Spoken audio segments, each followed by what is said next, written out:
Nesse vídeo a gente vai conhecer como se dá a divisão de poderes no Brasil. A gente vai conhecer as funções de cada um dos três poderes e vai também conhecer como eles se organizam a nível federal, estadual e municipal. No Brasil, o governo é formado por três poderes. A gente tem o poder legislativo, que é responsável por criar leis. A gente tem o poder executivo, que é responsável por executar as leis, garantir que essas leis saiam do papel e se tornem realidade.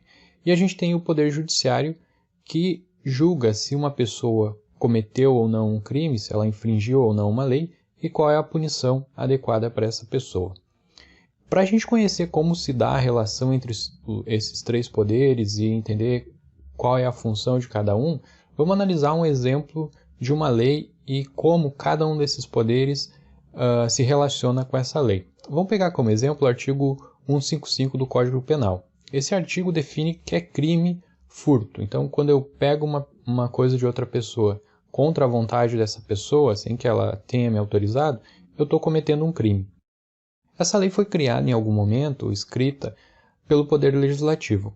Diante dessa lei, qual é a função do Executivo? Ele deve criar mecanismos, instrumentos, para garantir que essa lei seja cumprida. Então, por exemplo, não tem qualquer valor uma lei que proíba o furto se a gente não tem uma polícia organizada que a pessoa, quando vê o seu direito infringido, possa recorrer, né?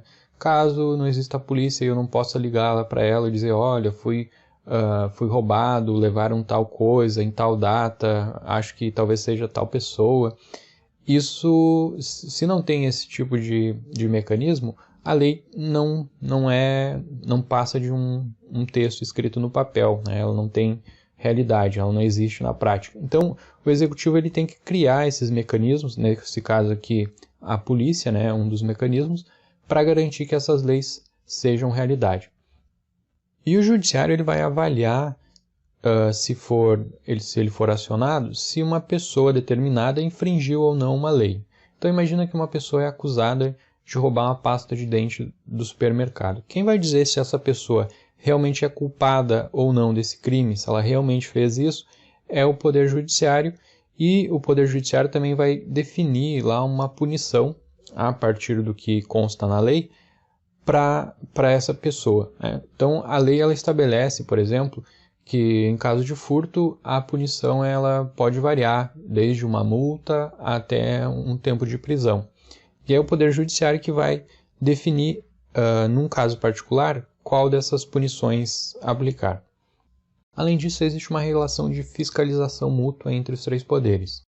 Então, por exemplo, o Poder Legislativo fiscaliza o Poder Executivo. Todo final de ano, as contas do Poder Executivo são submetidas, enviadas ao Poder Legislativo e há uma votação lá para definir se está tudo certo com os gastos feitos durante o ano.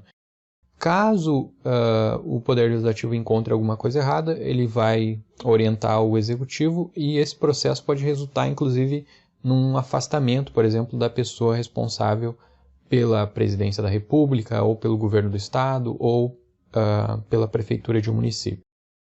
O Poder Judiciário é responsável por fiscalizar ou por julgar tanto o Poder Legislativo quanto o Poder Executivo, mas nesse processo o Poder Legislativo também tem uma função de fiscalizar o Judiciário, num caso específico.